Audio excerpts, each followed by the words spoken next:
Chris, what is our second main topic today? Our second topic comes from Tony Eddie Tony. Greetings and salutations. Just saw the first picture of Brendan Fraser in a new movie called The Whale. The thing is, I've never even heard about this movie until I saw this picture, and it sounds absolutely amazing. It's being directed by Darren Aronofsky, and it's instantly one of my most anticipated movies. Have you guys heard about this movie, and what are your thoughts on the image? Thanks. Every once in a while, this happens, like an image or a poster will drop, and I'll go, I totally forgot about that. And it had to have been like a year ago that I think that we were first talking about Aronofsky's going to do this new movie, blah, blah. So I had completely forgotten about it. Then out of nowhere comes this image of Brendan Fraser in it. Now, before we look at the picture, it's good to kind of get a description of the movie to get what we're talking about so you can get it in context. This comes just from the folks over at Screen Rant who write the following. They say this, Fraser's role in The Whale is indeed perhaps the most challenging he's ever tackled. The film sees the star playing Charlie, a middle-aged man who has become a 600-pound recluse after years of binge eating to deal with the guilt of leaving his family for his gay lover. Stranger Things' Sadie Sink co-stars as Ellie, the daughter of that Charlie wants to reconnect with after abandoning her years before. The cast also includes Hong Chow, Samantha Morton, and Ty Simpkins. And that again comes to us from Screen Rant. All right, number one, you read that. This definitely sounds like an Aronofsky film. Mm-hmm. This is the type of angles he can take on stuff like this.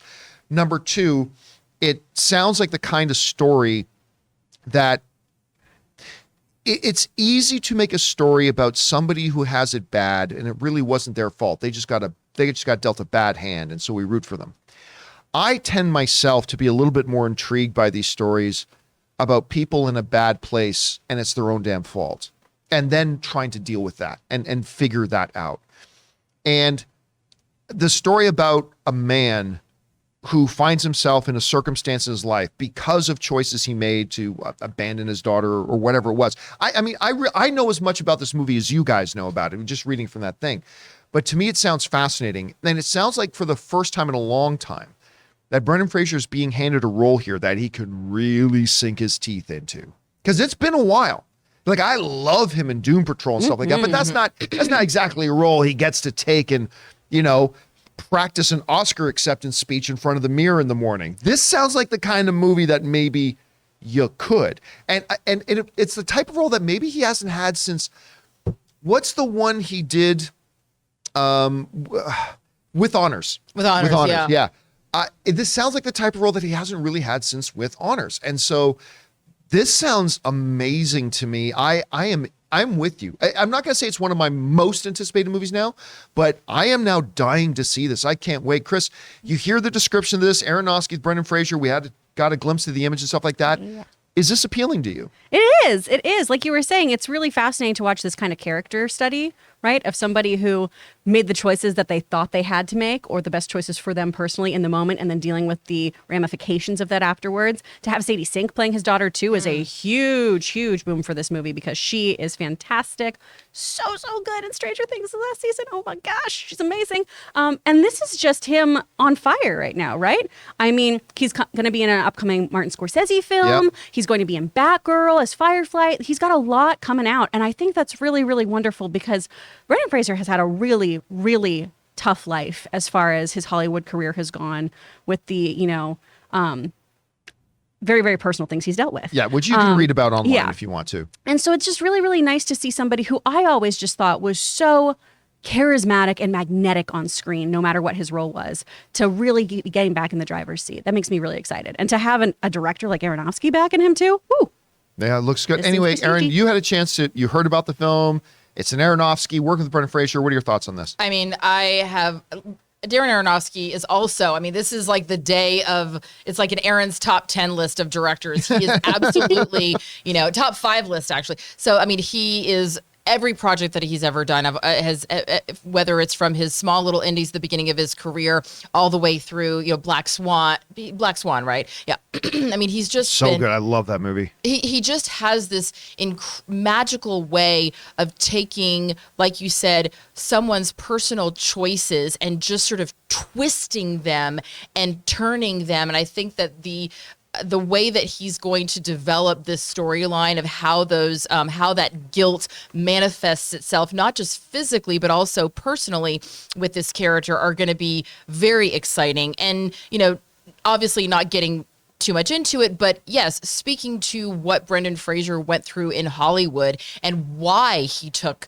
why he was a recluse himself. For so long, yeah. Yes, the Me Too movement didn't just help tell stories of women who had had horrible things happen. It also told stories of men, whether it's Terry Crews or Anthony Edwards, and now Brendan Fraser, who 15 years later, finally there was an investigation into the allegations. And he has said, what happened to me in 2003 caused me to feel guilt and shame and to retreat. And so what I'm really excited about is to see how those things manifest in this performance. Because as actors, we all deal with trauma in our lives. As actors, we have this incredible gift of being able to take that trauma and use it to inform our characters. And this character, someone who is dealing with guilt and shame and being a recluse, those are all the things that Brendan Fraser said that he dealt with personally